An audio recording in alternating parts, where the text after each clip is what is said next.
After weeks of work, after splitting a £3 million car in half, rebuilding its gearbox mounting bracket, refitting its interior, and painstakingly reassembling what was left of one of the most complex road cars ever built, the cooling system has a leak. A small one. A fixable one. But a leak nonetheless. Matt's reaction, caught on camera, is not despair. It's immediate. Bob welds it. Forward movement, no hesitation. That instinct, the refusal to treat a setback as anything other than the next problem to solve, is the whole story of this rebuild compressed into a single moment. This is the story of what Bob did. Every step, every decision, every hour of a 3-day process that replaced parts Bugatti declared impossible to source independently. The Bugatti Chiron has 10 radiators. 2 at the front. 2 on each side managing engine coolant. 2 charge coolers managing air temperature from the turbochargers. The remainder handling overflow, transmission cooling, and supplementary circuits. 10 separate heat exchangers, all of them required to manage the thermal output of a 1,500 horsepower W16 engine running at full load. Several of them were destroyed in the crash that wrote this car off. Bugatti would not supply replacements. Parts unavailable to independent owners. No supply chain access, no alternative through official channels. The manufacturer's position was, in effect, that these components simply could not be obtained. Not without going through a process that had already, in the case of other components on this very car, produced nothing but silence. So Bob built new ones from scratch, using Honda Civic radiator cores, sourced independently, in 3 days. Not 3 weeks. Not 3 months. 3 days. And when those radiators were fitted to the Chiron, hoses connected, brackets bolted, cooling circuit completed, they worked. Here is exactly what he did. First, you need to understand what makes rebuilding a radiator from scratch genuinely difficult. Because understanding the difficulty is what makes what Bob achieved so extraordinary. A radiator looks simple. Tubes and fins.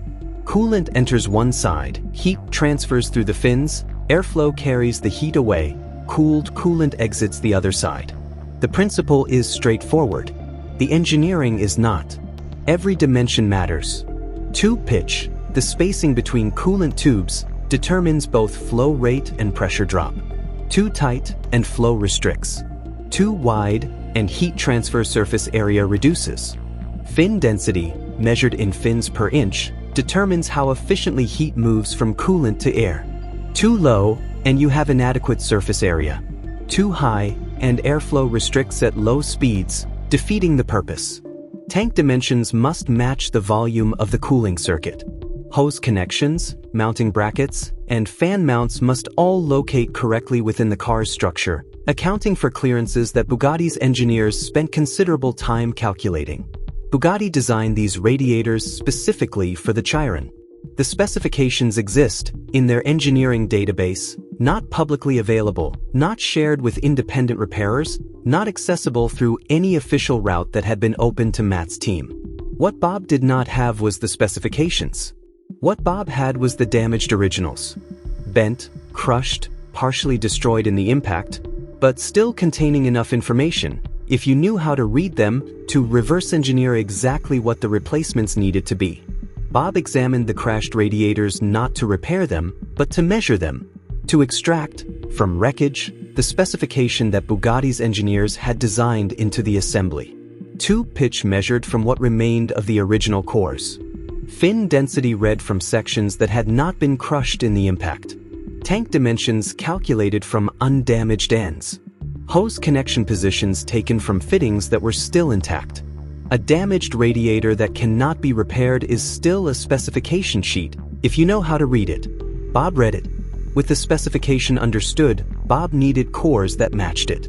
He went to a specialist radiator core supplier, not a Bugatti supplier, a standard industrial supplier who stocks cores across a wide range of specifications.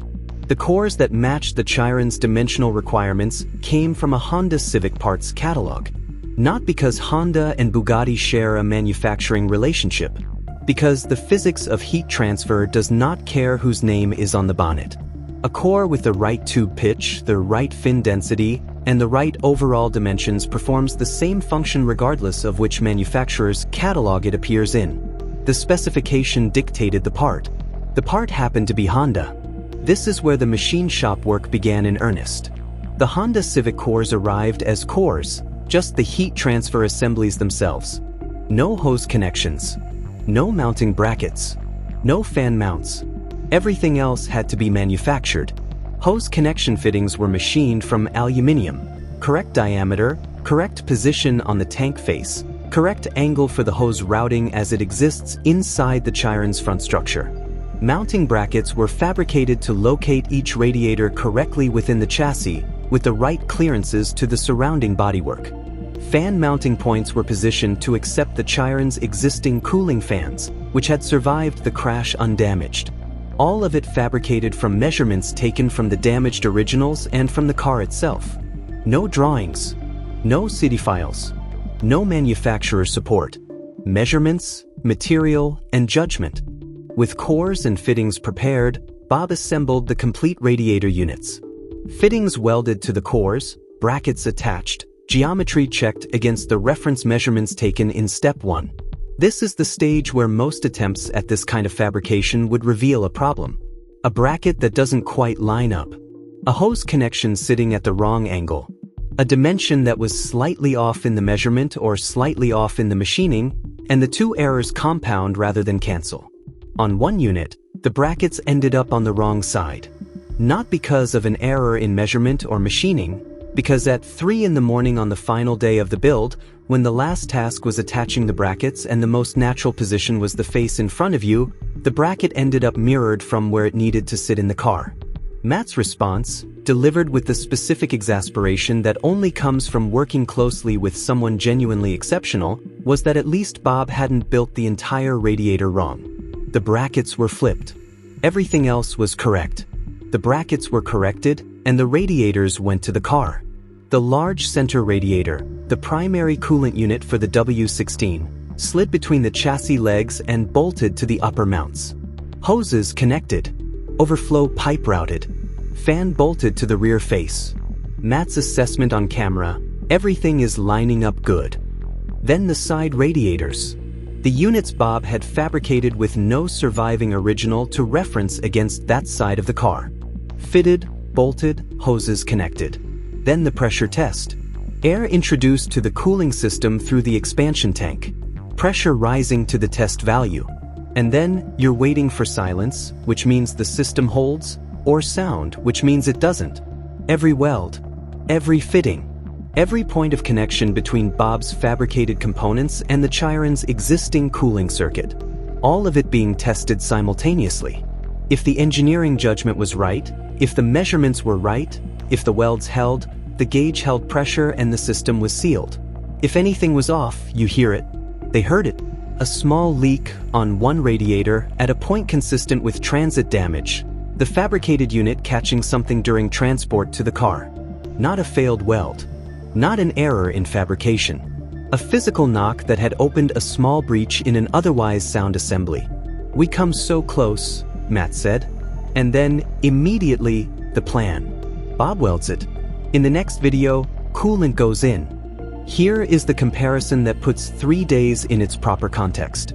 Bugatti's process for replacing Chiron radiators is not publicly documented. Lead times are manufacturer controlled. Pricing reflects the total absence of competition. What is known, from the experience of this specific rebuild, is that Bugatti does not supply parts to independent owners, that official channels had already produced a month of silence on a gearbox component, and that 10 destroyed heat exchangers through those same channels would have meant months of waiting with no guarantee of resolution. Bob was given damaged originals and access to a machine shop. The result was not a workaround, not a temporary fix, not a compromise that would need revisiting. It was a solution. Honda Civic cores, performing identical heat transfer. Custom aluminium fittings, connecting them to the Chiron's cooling circuit. Fabricated brackets, locating them correctly in the car structure. One small leak already being addressed. That is the difference between a manufacturer that controls access to its own components and a craftsman who simply solves the problem. Bob rebuilt Bugatti radiators from scratch. He read the specification from damaged originals. He found matching cores in a Honda Civic parts catalog. He machined custom fittings in a machine shop, fabricated mounting brackets from aluminium, assembled complete radiator units, and fitted them to a 3 million-pound car. 3 days. One bracket on the wrong side, corrected. One small leak from transit damage, being welded. Bugatti's response to a request for replacement parts, silence. Bob's response to the same problem, done. The coolant is ready. The temperature test, the moment this entire rebuild has been working toward, is finally within reach.